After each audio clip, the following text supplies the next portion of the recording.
எங்கள் தமிழ் எதிலும் தமிழ் எப்போதும் தமிழ் என்ற நடைமுறையை கொண்டு வர பாடுபடுவோம். தேமதுர தமிழோசை உலகெங்கும் ஒலிக்க எந்நாளும் உழைத்திடுவோம். அனைத்து ஆவணங்களிலும் தமிழிலேயே கையொப்பம் இடுவோம். குழந்தைகளுக்கு தமிழ் மொழியில் பெயர் சூட்ட பரப்புரை செய்திடுவோம்.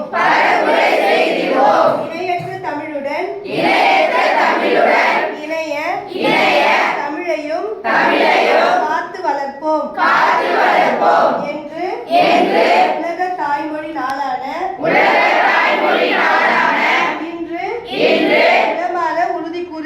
உளமாற உறுதி கூறுகிறேன். நன்றி.